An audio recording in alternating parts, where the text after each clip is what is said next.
between two flies. Yeah. It goes by any other name. Still smells that. Still smells like a slash hole. What does a slash hole smell like exactly? I don't think I want to know. I don't want to know. Oh. Yeah. Well, Axle grease. smells like poop and blood. Sounds about right, too. Some folks have a strange idea of entertainment. What is up, all you Slashaholics? I'm Slash Sister Hallie. And I am Slash Sister Jen. And I am Slashole Mike! That's right. that is right. Mike is back for the second week in a row because Yes. we are reviewing another film in a long franchise. I'm sure you can tell by what we're All decked wearing out, and right, decked out. right. Yeah. Ooh, it's all it's Gone here. with the Wind. I love this movie. I know, isn't it? It's a good one. It's a long one, though. It's a It little is. bit long. What if I had a nickel? Never mind. Moving on. So welcome back, you guys. If this is your first time here, make sure you slash that subscribe button because you don't want to miss out on none of this nonsense. I mean, we're always having fun and doing something crazy. honestly, Some- we really are. Yep. What are we reviewing today, then, you guys? Like, it's clear that we're doing Friday the 13th, but as Hallie says, right there on her left tit. Jason lives, you guys. like that stop? So yeah. Oh my god, it's so this- good we're not monetized.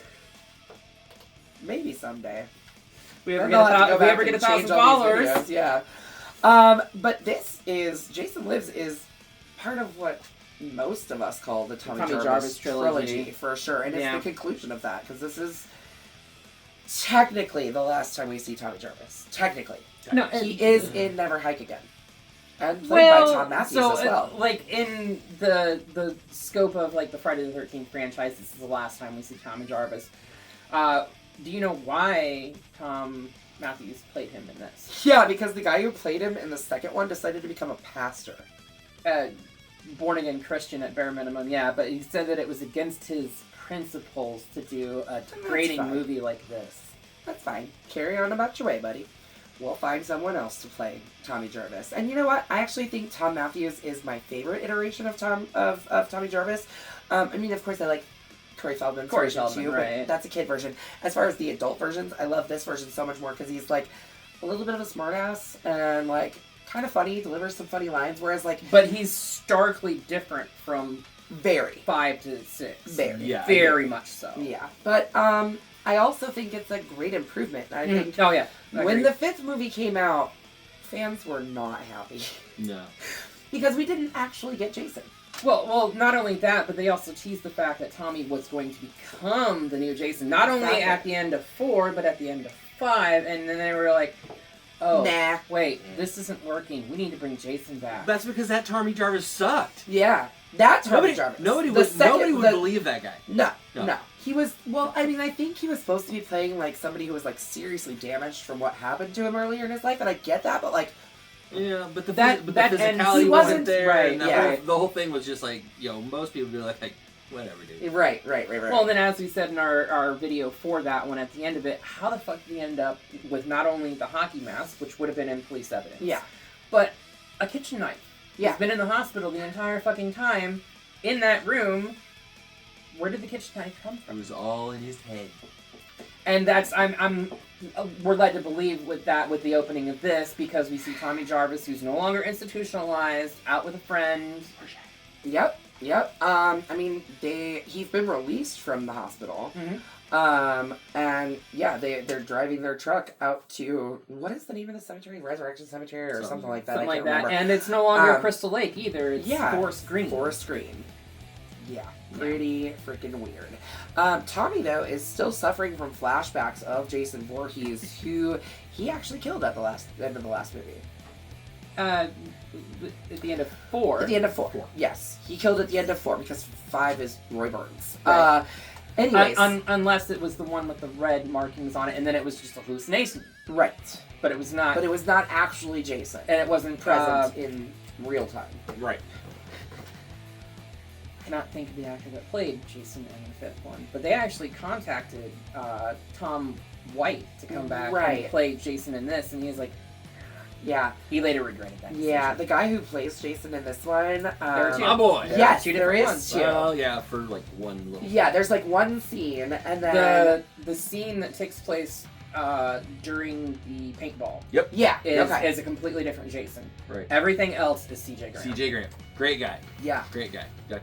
We got to have him at Spook Hollow. Oh, nice. Shameless plug. Nice. A couple years ago, and tremendous guy. Is he just like massively huge still? 'Cause He's- I feel like I would just be like Yeah, he's. looking up at he's- I'm a rather large. 6'4". Yeah, you're a big guy. Rather large human. Yeah. And he dwarfed me. He's like He's 6'5". I think IMDb pegged him at 6'4", which is like the third tallest Jason. But he weighed like 250 pounds. The At- dude was just in bulked. 86. Yeah, Yeah. yeah. And he's probably right around in that now, and he just took very good care of himself. Yeah. And dude's super nice, Yeah. super just. That's very what cool. they said actually. They in fact a lot of the actors claimed or had said later that they acted more against this Jason because they had to act scared because they were not afraid of him because of how sweet he was on set. Right. So Well, from what I've understood, and mind you, I have not met a lot of celebrities over the course. You would think running this station we would have. Like, we've met some. we've met some. The vast, This guy right here, this Slashole.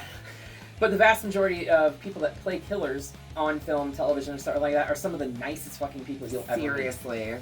Seriously. So I love that. I love that about our community too. Mm-hmm. Anyways, so yeah, they have returned to Forest Green. yeah, which was Crystal Lake, as we Yeah. said. They are headed to the cemetery where Jason is buried, not cremated, as Yes. stated in 5, I know. which Jason belongs in hell, and I'm gonna see he gets there. a lot of people look at that as like a plot hole or. But how many millions of plot holes are in this freaking franchise? Come The- on, let's be honest. But the you guys. easiest way to explain it, though, is they stated that he was cremated so nobody would intentionally go out with it. Yes. Right. True. That was the True. whole idea, because they don't want to have a place where people are going to make a pilgrimage Right. to the grave Exactly. of Jason Voorhees. Exactly. Because Right. Well, and not we as a only that, society like, are all kinds of messed up. Yeah. We're trying to find the graves of people that. Yeah. weird. It's almost like maybe somebody's gonna tell us that later. Anyways, yeah, so they're there to cremate Jason's body, finally ending Jason's reign of terror. And as they arrive, a thunderstorm is beginning. Which, by the way, that body would not be still having maggots on it. No, No. it would have been almost Mostly skeleton from mostly that. Yeah. just skeletal Yeah. remains at that Yeah. point. Especially if it was inside of a, well, maybe not especially, but it was inside of a casket. Somebody took care of that body and buried Coffin, it. not a casket. Yeah. It was a coffin. Yes. There's And the no- difference. and there was Right, no yes, vault. there is. No, there is No, no there vault. was not. Which is not how cemeteries work. Well, they can't. Just don't. Typically, They don't can, work like that is way. exactly right. But the funeral industry. Anyways. Moving on. So, as he is, they decide they're gonna dig up Jason because he needs to see that body, right? The only way he can move on. The only way. But as he's digging up Jason's corpse, he has a flashback of his encounters with Jason. It's not a flashback, it's just auditory flashbacks. Right. Because It's just they did sound. not want to pay Corey Feldman for use of his imagery. Go so they figure. just used his voice. Yeah. But as he furiously impales Jason's body with a metal fence post that he pulled out of the friggin' cemetery, and leaves in Jason's body, like fucking Frankenstein, lightning bolts, 2 of them actually, Yeah, fuck you, Jason. go into the metal post and bring our boy Jason back to life. If that's what you want to call life. Sure. I mean it he's is. indestructible. Yeah, but Completely. I think what she means is because they're in New Jersey. Well, that's it. Yeah. Who wants to come back to life in New Jersey? Taki. Yeah, that's true. Good point, good That's point. true. That's true. But yeah, this is our first appearance, you guys. It's official. Zombie From Jason. here out, it's Zombie Jason all the time. Neat little trivia thing is his buddy that comes with him Uh huh. is Horseshack from Yes. Welcome Welcome Back back, Kotter. Kotter. Yeah, Yeah. yeah. That's fun. But yeah, he don't last very long. Yeah. They never do. No, they never do. No. Damn sweat hogs. Darn it. So Jason stands up from the grave, and rain washes away all the muck off of him, and maggot. Yeah, maggots everything falls off, goo and somehow his body like revives into like this big. They never show it. No, they only show his feet. Yep. But he goes from being this like skeleton, almost like covered in maggots and gross, to being this like big hulking. Spider. And notice too how Tommy had the mask. Yeah. Well, remember? he did have it at the end of 5 still. But so. that was Roy's mask. Oh, that's true. But did he always have the one from Maybe. 4? Because when it was at the house, But he took all the stuff. Police could have taken all the stuff out of there, but he already had all the masks. That he Yeah, made. But that's it's not true. the one from 4 because the not. one from 4 Has a the hat line in it. Yeah. See, there you go. Huh. Sorry, I'm attention to detail. But we Yeah. digress. Yes. So then once he does that, he hops out of there, and Alan comes and tries to whack him in the head with a shovel. So then he turns around. Fatality! Yeah, fatality. Finish him. And he punches Alan through the chest and rips his heart out. Literally just like... There was actually a deleted scene. I don't know if it was a deleted scene or maybe they just talked about filming it, where he was supposed to like throw the heart on the ground. Like and while it was step on- still yeah. in, so while his arm was still inside of him, because that would have been hilarious. I don't know turn if it was it like over and still drop inside it. of him, but he was supposed to like drop it and then step on it and like putting out a Squish cigarette it. butt. Yeah.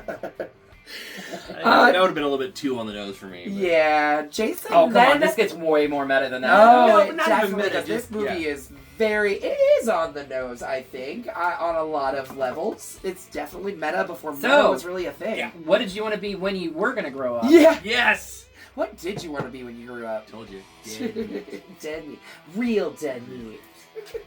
Yeah, but that's James's channel. Yeah, that's true. This is Slash Sisters, Yeah. not Dead Meat. Anyways, at this point, Jason dons his iconic hockey mask. And it's official. But he also puts on Tommy's gloves that he left on the side Yes, of the grave. the yellow too. gloves. Right. But we have the most iconic version of Jason so far. Hey, can we talk? I can we talk about the personally intro? think the next person to play Jason he's my Jason. He's my favorite. He's Jason. most people's Jason, I think, just because he was the first to play Jason more than once. And yeah, we'll talk about that next time. Yep. Y'all know who we're talking about. Mm-hmm. Anyways, good old Kate Hawk. I don't know if you could hear what Amy. She was just cheering behind the camera because she actually was able to guess who the next Jason is. You know who it is? Yay! Amy knew it was Kate Hodder. Good job, Amy. But can we talk about the intro for a second? The James Bond intro for just a second, fuck. please. Please, come on. Okay, so that was meant. Like, what is that? That was meant to be a riff on the James Bond. Right, and everything yeah. Like that. Letting you know that this is a vastly different Friday the 13th, that this is going to be more comic-centric, For you sure. know, and stuff There's like that. definitely a lot more comedy in this film than there Mhm, ever was in mhm. any of the previous. They also had a much bigger budget. Yeah. So this is the first one to, like, look crisp and clean. But and, like, this is also the first one that did not gross $20 million at the I box know, office. and it didn't even premiere at #1 because of how disappointing 5 was. Mhm. And it's really unfortunate because this movie's actually, like, fucking great. Like, this is one of my favorites. I mean, at least in terms of bringing back a dead character, this makes more fucking sense than a dog pissing fire. Yes! Thank you. Yeah, but Thank the dog you. pissing fire's name was Jason. It was. That's true. And Very, then very true. later, Freddy resurrects Jason. There you go. I mean, weird world, right?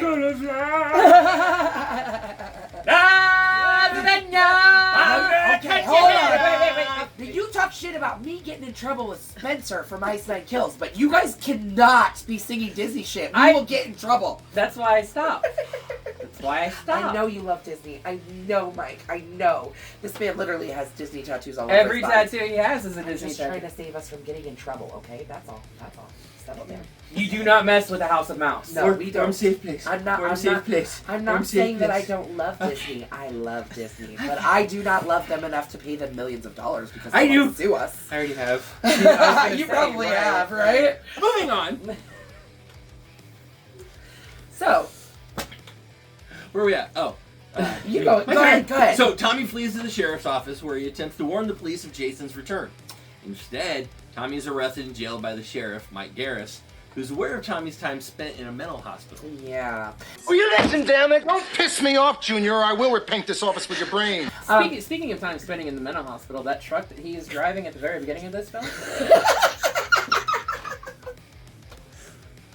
Amy, I definitely thought she was going somewhere else with that and was about to call me out because. Fuck you. Because I'll be honest, you guys. Hello, YouTube. Look at me for a second. Hallie, when you edit this, put my face on the screen. I have spent time in a mental hospital. So have I. There's nothing wrong with that. It's okay to take care of your mental health. I was not talking about anything like that. But that's where me and Amy thought you were going. I was like, oh shit. She about to call me out. No. I was merely going to state that the truck that they were driving at the beginning is the same truck from 5. Yes, it is. The truck from the mental hospital. Yeah. Mm-hmm. Fuck you. Fuck you. Fuck you. Who knew? Cool. I'm out. That's a totally different movie. Totally.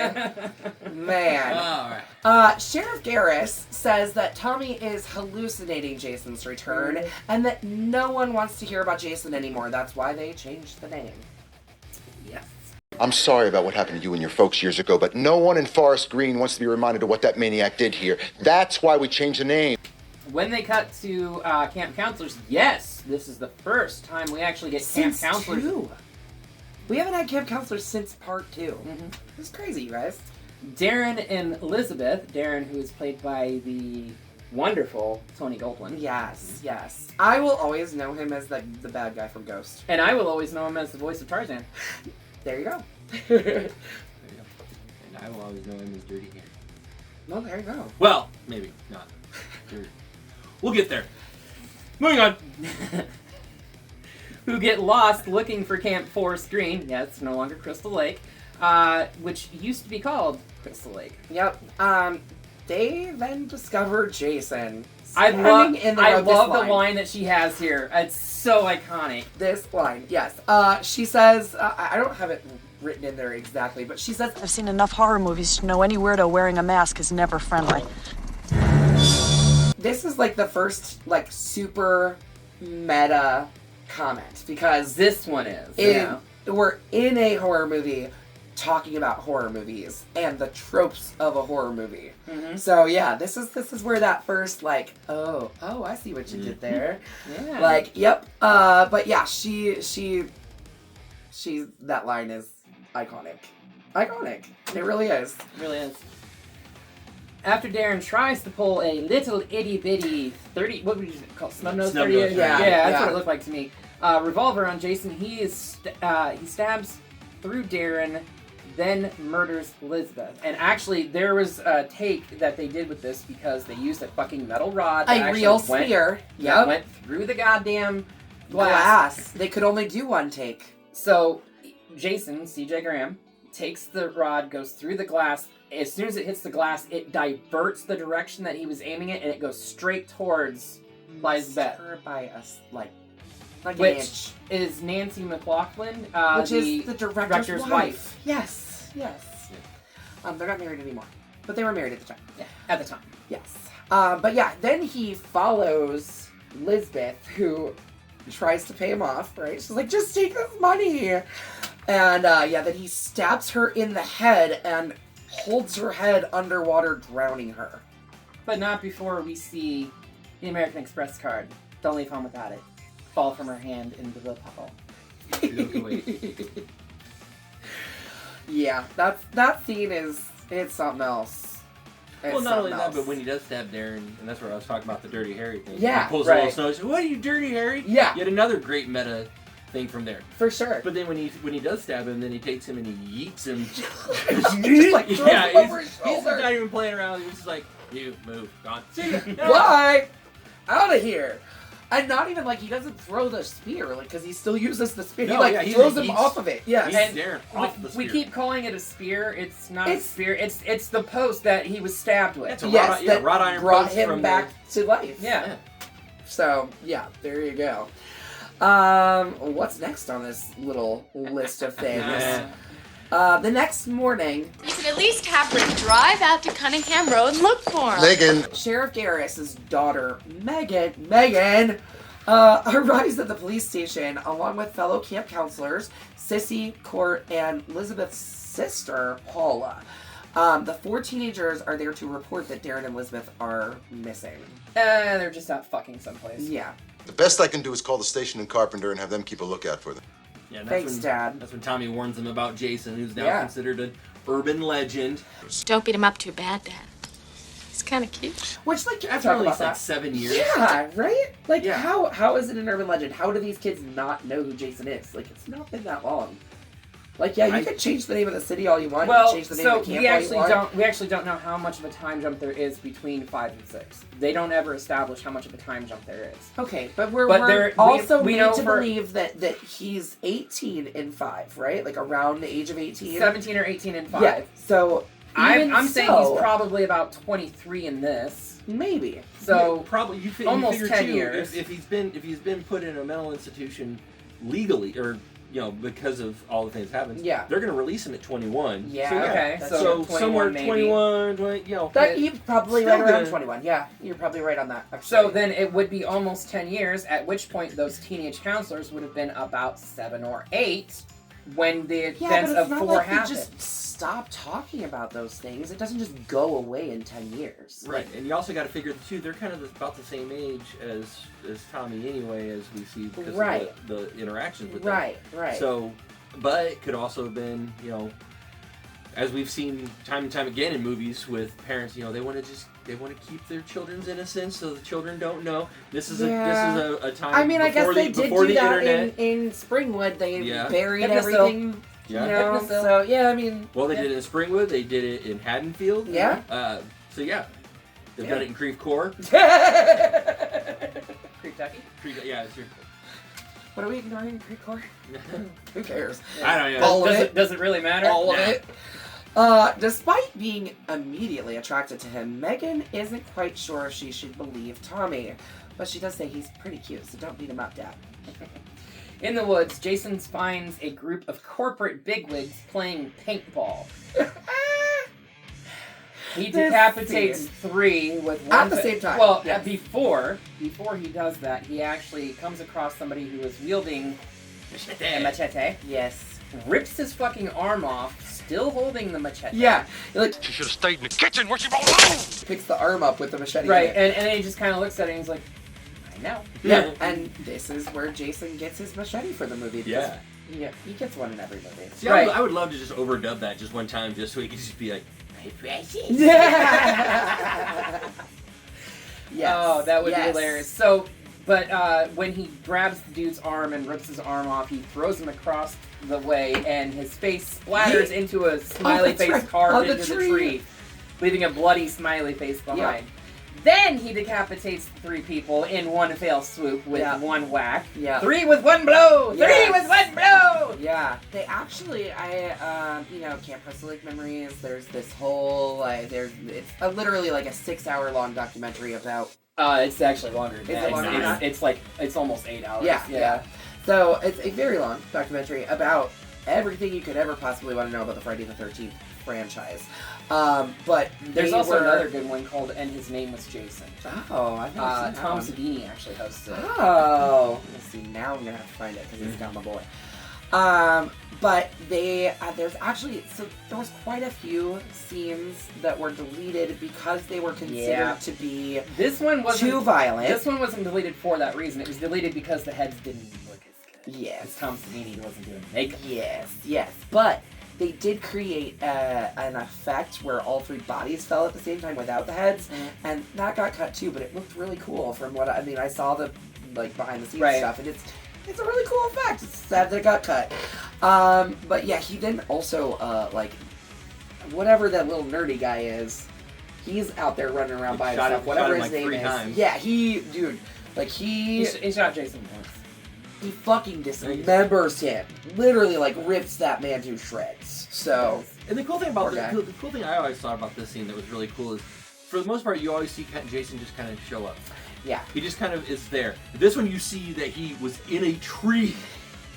Motherfucker! Okay, first off, he's a zombie. Yeah. He's a tree-climbing zombie. We're all doomed. Yes. Literally, like, you don't want to fuck with Jason. Yeah. Did you watch the last few seasons of Walking Dead where they figured out how to climb up ladders and shit? Well, yeah. Okay. Well, we're talking 1987 here. Hey, I am a stickler for details. Okay. Not to mention both Texas Chainsaw Massacre 2, the last one we just did last week. I was just going to bring this up. Both came out in 86. Well, but this was what I was going to say, though. Because the year of 1986, we not only got a Jason movie and a Leatherface movie, we also got a Freddy movie. And it's one of the only years that we got the big three all in the same year. No, you're thinking of 88, where we got Jason, Freddy, and Michael. But this year, we got Jason, Leatherface, and Freddy. So, what Freddy film came out? Did Freddy 2 come out? No, that was 85. 85? Okay, so when was So it might have been 83. Or 80. Dream Warrior. Or 31. Okay, so I'm wrong. You guys were right. Okay. I thought it was. So we're gonna edit this part all out. No, we're not. We're gonna leave it in because he loves it when I'm wrong. No, it's not that I love it when other people are wrong. I love when I'm right. There you go. But either way, the fact that they show him jumping from a tree. No, that is impressive. It's fucking cool because it's just like, dude, you always just kind of, and that's always been kind of the Dream Warriors was 87. The joke slash kind of question was, how does he just show up everywhere? He teleports. In the fourth one, he does fucking teleport. Yeah. We established that. Yeah, because he like goes inside, outside, like literally, like there's no other way to explain it other than teleportation.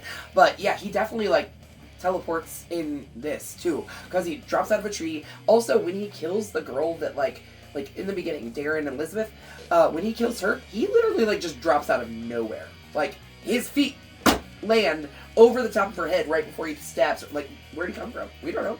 Teleported there. Maybe he climbed up over the car and jumped down. Who knows? But they don't show that. No, they don't. We don't know where he came from. Anyways. And this is also where he got that's famous shit. Yeah. So, the next day, children arrive at Camp Forrest Green, and the teen counselors do their best to run the camp. Yeah. What if he did come back here? Looking for the camp counselor that caused him to drown as a boy. Searching for the one that decapitated his vengeful mother. Yeah, literally. Meanwhile, where's the guy that owns the fucking camp? Where's he at? I think I'd rather deal with old Jason. I don't know, but I definitely envision him having like a red bandana wrapped around his neck. No shirt. Mr. Christie? Yeah. Yep. Meanwhile, Sheriff Garris decides that he's gonna take Tommy out of his jurisdiction and just like drop him there. Literally, like just like shove him out of his jurisdiction so he doesn't have to deal with him. Kind of what they tried to do with Rambo. Yeah. Yeah. Once you pass this line, you're no longer our problem. Yeah, you're not our problem anymore. Go piss off somebody else. It's not like it's like a metaphysical realm, man. Right. It's across the fucking street. Right. Literally. On the way out of town, Tommy makes a run for Jason's grave, which the caretaker has, At this point, like, we already saw him do this, but he, like, finds the open grave, and he's like, nah, I ain't getting in trouble for this, and just buries it. But we also get one of the most tongue-in-cheek moments of the entire film. You want to talk about meta? Right. Meta! Right. As he's putting the dirt back on him, didn't even have the common courtesy to put it back in the fucking grave properly, right? Some folks have a strange idea of entertainment. As he literally looks into the camera lens. We're looking at you. Some folks have a very sick sense of entertainment. Yeah. We're talking to you. Us. You're gonna go blind. It's us. You're gonna go blind. Stop that. You kill a kitten every time. Shake it more than 3 times, you're playing with it. It's mine, I'll do what I want. But yeah, he doesn't want the responsibility of, like, the grave having been robbed or disturbed in any way. So he covers it back up. Yep, and Hawes's body was the one that was in there. His friend Alan. Tommy's friend Alan. Which was accidentally buried in Jason's place. So, you know, there's that. But they catch Tommy in the cemetery and escort him out of town. And threatens him if he returns that he's basically, I mean, like, he's already threatened to shoot his face off. Dig him up. Does he think I'm a farthead?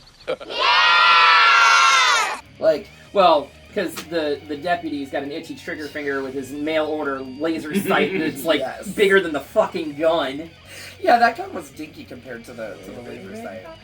Wherever the red dot goes, you bang. So yeah, that night Jason butchers the caretaker along with the nearby couple who happens to witness the murder. Yeah. And this is one of the more creative ones too. For sure. Darling, you're gonna be the death of me. He takes, he finishes this little bottle of But booze. earlier in the day, he says, "You're gonna be the death of me." Yeah, again. Meta. Yep. They take, oh mother, gives, whee. And he never hears it drop. Because Jason fucking caught the goddamn thing. Breaks it, stabs him in the goddamn throat with it. Right in the gullet. Dead. You dead. You gone. You gone. Anyways, meanwhile, Court, one of the other counselors, meets with a girl named Nikki. And actually, her name is Nicola. That's what she's tagged as, which is really fun because one of our best friends is named Nicola. One of the Fat Babs. Yes, one of the Fat Babs. But anyways, I think she goes by Nikki in the actual movie, but on IMDb, she's tagged as Nicola. Anyways, so Jason stalks the couple in their RV and like unplugs it. So it's not their RV, and he doesn't unplug it. He fucking cuts the cord. That's right. Cut the cord. So they get lured out, but end up driving away before Jason can really get to them because they get freaked out. And so like this next scene here is one of the most ludicrous scenes, but it was also again. How did he get there? He teleported, right? He teleported into the RV? Sure. He had to. Okay, but the point I'm making is it was the last shot that they filmed for the entire thing because they didn't want to risk injuring CJ Graham. Yes. Why the fuck was he in there when you're gonna topple it anyway? Yeah. Unless and then he stood on top of the burning RV as well. Right. So the only thing that I can think of is, and even at the time, CJ Graham was never a stuntman. Yeah, he was an actor. Yeah. He was an actor, but he did all of his stunts as the vast majority of them for this film. Yes. The only thing I can think of is that they actually had him driving it, but I don't know why you wouldn't have a professional stunt driver to do the goddamn stunt. Right. Anyway, Jason pulls Nikki into the RV's bathroom and kills her, and then kills Court by stabbing him through the head, which then, in turn, flips the RV. And Jason walks from the scene like nothing has happened. But there's so many cool things about this. Like you said, it's the most ridiculous scene. He shoves her face so hard that it goes through. Number one, dents the outside, and it looks outside. It looks like the Jason or the Freddy effect from the first Nightmare on Elm Street, where his face comes through like the door, the wall or whatever. And it's And this has got another one of those hidden gem movie quotes that only serious horror nerds like us will pick up on. When dudes drives like, man, this thing handles really great for a house. What? And another cool kind of behind the scenes thing was that I believe it was the producer, one of the producers, wanted the air conditioning unit off of that. So and he was not such even an that he asshole. wanted it. He it was in his specifically contract. ordered it Yeah. so that he could take it at the end of filming. And he was such an asshole to everybody. They're like, nah, fuck that. We're gonna make sure that thing. It destroyed. wasn't just that he was an asshole. He was constantly giving them money and taking it away. Yeah. Giving them money and taking Based it away. on how much based on the other production films that they company had. how they Paramount were doing. was handling their other intellectual properties that they had in the theaters at the Which time. is like not right. No, that's not the way that business is conducted. That's not the way that So- filmmaking should be. So the director, to get back at him, made sure that the damn thing wasn't bolted, so when it toppled over, it You went can literally flying see it 50 flying 50 off feet, of the RV. and it was just destroyed. Yep. And And everybody cheered. And I think that's just beautiful. But that scene also gives us probably one of the top 10 iconic Friday the 13th scenes, where he just fucking knocks the door open. He just stands up on top of that thing, and he's just standing. Yes. There, just On top of the burning RV. So fucking, oh my god. Don't get me wrong. I love Kane Hodder as Jason. Like, he is my Jason. But CJ Graham is so tall and hulking and like he is imposing in this. Like, Kane Hodder is also big, but he's not very tall. He's like 5'10". Yeah, he's not, like, in comparison to CJ Graham, who, as we said earlier, is like 6'4", 6'5". Like, he's a big man. Which, like, this is probably our biggest Jason? No. Size-wise? Ken Krisinger was the biggest one. He was 6'5", 6'6". Okay. He was the tallest Jason ever. But, like, this guy is not only tall, he's a beefcake. He's a brick shithouse. He's a beefcake, guys. Anyways, When the sheriff's men find Nikki and Court's bodies, they call Sheriff Garris, and Garris promptly implicates Tommy in the double murder. Like, immediately. He's like, Tommy did it. Yeah. This motherfucker's trying to make us think Jason came back. Right. He's completely convinced that Tommy's delusions that are regarding Jason that have driven him just absolutely batshit. Yep. Yeah. Yep, pretty much. Our boy sure wants us to believe his story. Well, he picked the right day to pull this shit. What do you mean? Happy Friday the 13th. Tommy ends up contacting... Does he call Megan? Does he call the sheriff's office? Is that how he ends up talking to Megan? I can't remember. I think so. They talk on the phone, right? Because he's like, I'm outside of Karloff's, because there was a Boris Karloff reference there. Karloff's General something. He's like, I'm outside of Karloff's general store or something like that. So like, yeah, he must have called from a payphone to the sheriff's office. And she's like, she's trying to keep her she's just and she's just there by herself. Everybody else is left to investigate these murders, right? So she's at the sheriff's office by herself. There's actually multiple call-outs to other like horror icons there. Yeah. Let's get going. We can argue about it on the way. You tell me what you need and I'll see to it that you get it. Megan. Besides, nobody drives this puppy but me. Baker. There's the town of Carpenter. Yep. There's Karloff General. Garris is a reference to Mick Garris. Yep. One of a very prolific horror directors. Writer-directors. Yep. So, Tommy ends up contacting Megan, and Megan and him make a plan to lure Jason back to Crystal Lake, and she agrees to help him. Yeah, Tommy has to go get supplies. Meanwhile, Jason makes his way to the camp. He kills both Sissy and Paula in what is tantamount to... I thought he literally like rips Sissy out of her slippers, like that shit's through the window, squeezes her, like rotates her head. Turns her head off of its shoulder. I think he rips it off too. Yeah, he takes it right off. Like a dandelion head. They show him like walking past a window, and one of the kids sees him walking past, like carrying a headless body. Which the child's name that was suffering from terrifying dreams was Nancy. That's another reference. It's actually not. It's not, but a lot of fans. It's not a lot of fans think that that's a reference to Nancy from Nightmare on Elm Street. She was actually named after Tom McLaughlin's wife, Nancy McLaughlin, who played Lisbeth in one of the counselors. Right. Because the little girl's character is supposed to be just like this sweet, innocent, and she prays when she sees Jason to like make sure that Jason doesn't get her, and he said that's very much how his wife is, or wife at the time. So yeah, that's where she got her name from. But he does. So as Jenny just pointed out, because the girl prays, he actually leaves her alone. Yeah. Because she's a good girl behaving herself. And he actually like, if there's one thing that's consistent about Jason, he doesn't kill kids. He has. When? I read that he's done it before. Maybe it wasn't in this one. Maybe it's in another one. Not up to this point. He has never. In fact, this is the first time we've seen kids at the camp since the first movie. Yeah. Because in the second one, the kids never make it there. The kid counselors all get killed before kids even show up. So before the camp ever reopens. Yeah, and then this is the first time that we're actually back at the camp. Right. So, yeah. Okay. So yeah, Sheriff Garris pulls Tommy and Megan. Actually, they like set up roadblocks all over, but they come up to a roadblock, and then there's a car chase all through town. And Megan's Tommy's orange face Corvette is like buried in her crotch. Mm-hmm. That's what I want. Hey. Whatever. Inverted roadhead. Yes, literally. But yes, she. Megan, step out of the car. Shit. And Megan ends up pointing out that Tommy has been with her for the last 2 hours, so there's no way that he could have killed Court and Nikki. Right. But the sheriff still locks Tommy up and tells Megan he'll decide what to do with her later. Yeah. And then Garris and the two of his deputies head out for the camp. Yeah, this is where things get real fun. Mm-hmm. Instead, Jason then attacks the three lawmen, forcing Garris to really kind of accept that Tommy is right. He like squishes one of the guys' heads, like just squishes his head to death. And he goes after Garris. Poor Garris. What do you think? I think we're dead meat. Real dead meat. What were you gonna be when you grew up?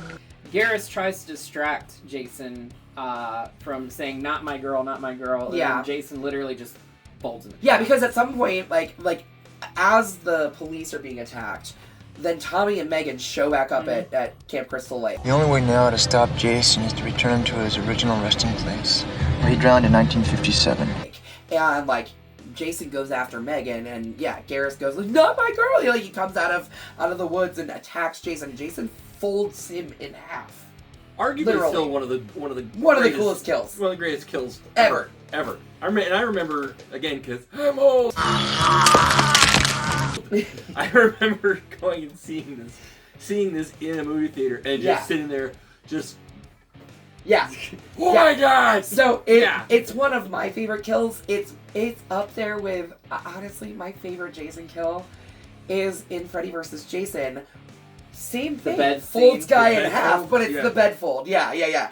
So again, I don't know. Apparently, I just like seeing Jason fold people in half. Right. So yeah, this is the point where Jason's just about to kill Megan when Tommy calls to him from a boat out in the lake. Yeah. Yeah, so the supplies that Tommy went and got was this big heavy-duty chain and some padlocks, and then he gets the biggest fucking rock that he can muster. How the hell he got it in there? Without damaging the boat. That's what I was just going to say. Without sinking the boat. Right. How? Right. How? Right, because that dock was easily 2 feet above the water. Yeah. The boat's down. Yeah, for sure. Unless you roll but over the side. Yeah. Right. Yes, Anyway. roll it. But yeah, so we're treated to this eventually. Yes. So remembering that Tommy is the one that killed him, he stops going after Megan and goes towards Tommy instead. And Tommy chains the Tommy boulder. call him like maggot head or Yeah, something he's like like, that? get over here, maggot head. He calls him a bunch of names. Right. Come on, maggot head. Come on, chicken shit. Come on, you pussy. But he chains, eventually is able to get the chain around Jason. Not before setting the water on fire. Yeah. Which I was a bit over the top. How do you set water on fire? He dumped gasoline on it. But it can't burn for that long. It wouldn't have right? burned as long as It would have did. burned as long. And I don't even know if it would even. No. Diesel maybe. Maybe. But It could have been kerosene. Yeah, could have been. It is a camp. Yeah. So. But yeah, he is able to get that chain around his neck, which pulls him down to the bottom of the lake, and he does grab Tommy's leg and pulls him down with him. Basically the boat gets broken in half in the midst of all of that. But somehow does not sink. Yeah. Because they still use the motor. Right. So then Megan dives in to rescue Tommy, and Jason grabs her leg, and she keeps pushing off and using the boat's outboard motor. She slices his neck, right? Or at least into right here, this area. Here, yeah. Which again, he's dead. It doesn't. Where did the blood come from? Right. He's dead. So interesting side note. This scene, all of this scene was shot 3 different ways. Yeah. So some of it was at the lake. Some of it was at a lake in Georgia. Yeah. Yep. Some of it was in a tank with the underwater scenes with Jason and everybody like that, pulling them under the water was done at a tank in a sound studio. Yep.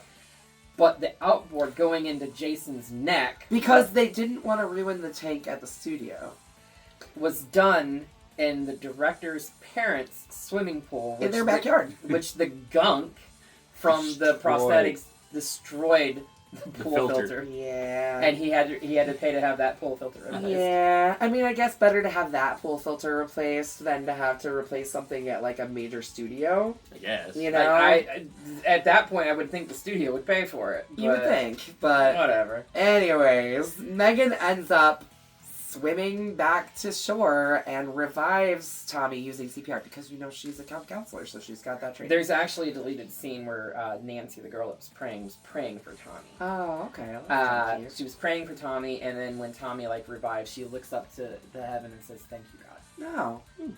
Cute. Hit the floor because it didn't fit with the overall theme of what they were doing with this. I get that. But I get that.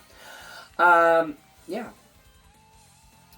Tommy says that Jason is finally back home where he belongs, the bottom of Camp Crystal Lake, where he should have drowned all those years ago. And our final shots show Jason chained to the bottom of the lake, and we focus in on that. Just one eye, really. Yeah. It's just one eye. This time. Which opens up, and we know that this story is not fucking over. Far from over. Far from over. We still got quite a few more to go. Mm-hmm. But that's the end of the movie. That's it. East one. Yeah. And one cool thing about this movie, too, is that it helped resurrect Alice Cooper's career. Yes, Yeah. man. Yeah. There's some Behind good the songs there. Not just that, there's like three songs. There's from, 3 yeah. songs. Teenage Frankenstein Yeah. or something like that. And there's another one. There's another one later in the movie, too. But Yeah. then obviously this end song. Right. Which the which video plays actually, over the end credits. The video for this song actually like features Jason. I guess it's really kind of Jason's only real theme song. Yeah, and it is. And it is. And that was C.J. Graham in the music video. That's music awesome. video with Alice Cooper. Yeah. So yeah, this kind of helped kind of give people a kind of revived his career. Yeah. And it was.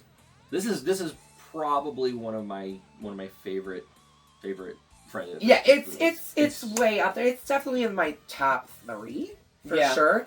Like I would say like 1, 4, and 6 are my favorites. Yeah, that's probably gonna be like kind of the whole franchise. Those are my top 3 for sure. With an honorable mention for 3, just. If for sure. three for nothing else, just because of how just completely. It's so silly how with the gonzo 3D it is with the and 3D. all the yep. He gets the mask. Yes. That's where we get True. the mask. That's where we get the iconic mask for sure. You can't leave out 3. Like I mean, really, there's some duds in the first half of the franchise, but there's some really good stuff too. So, it's a Bloody Machete out for me. 3. Yes. Texas guy. Yes. Oh. Mike's got his Bloody Machete in his hand even. Word. She won't have to put a graphic on. You can just have him put his machete up. So yeah, let's go ahead and get this on out of here. Yeah, send this straight back to Forrest Green. It's no longer Crystal Lake. I know. And I don't know, but I have a guess. We're journeying back to a film director that's very prolific. I thought we were going into another franchise. Damn it. Nope. I don't know then. A prolific filmmaker, huh? Prolific horror filmmaker. Is it new? No. Are they still alive? Yes. Okay.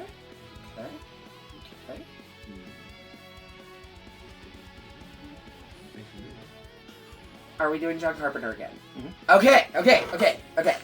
That was a good. I got that part. Okay, what haven't we done of John Carpenter yet? It's quite a bit we haven't done. Yeah, I know. Are we doing Body Bags? Is it what? Is it the fog? It is the fog! Ah! Good job, Mike! It is the fog! The original The Fog, not the Yes. 2005 one starring Tom Welling. Yeah. Yes. Oh, that one was... It was wasn't okay. bad. It was Yeah, okay for what it was, but this is by far superior. Yes. I mean, you can't get any better than Pirate Ghosts. I mean, This is come true. on. But here's my one hot take. I still don't get it. Maybe it's just me. I don't understand the draw of Adrian Barbeau. Okay. I just don't get it. Okay, but I Jamie Lee understand that. Curtis and Tom Atkins. Yes. Okay, Tom Atkins, first off, come on. I don't care who you are. If you don't love Tom Atkins, really, just get the fuck out of here. I mean, he Right. basically plays the same character in every movie. Virtually, Pretty right? much. You know, it's kind of like But I drink, I fucking love fuck, him. and I know things. Yeah, exactly. Right. Exactly. That's true. He That's sure true, does, though. too. So yeah, join us next week when we bring the fog to our set. Maybe we can get a fog machine. That would be fun. I'm going to ask around. Anybody got a fog machine? Send me a message. I got one. See? Mike's got us. Anyways, make sure Weird you... shit I drive around now. This is what happens when you're a star attraction at a haunt. Though. Yep. This is true. Seriously. Literally, Hallie, of anybody that we needed to contact for a fog machine, he's sitting right here. Why did I ask you guys out there? He's right here. I mean, with all the contacts between him and everyone else, it's a good Yeah, call, though. yep. I mean- Somebody's got a fog machine. We will Right. get one for next week. So join us next week when we break down the fog. And until next time, make sure you slash that subscribe button Stab that like button. and ring-a-ling the grave bell so you don't get buried alive, and keep up to date with everything going on this crazy-ass channel. It's pretty crazy right now. And until next time, we will see you all In the afterlife.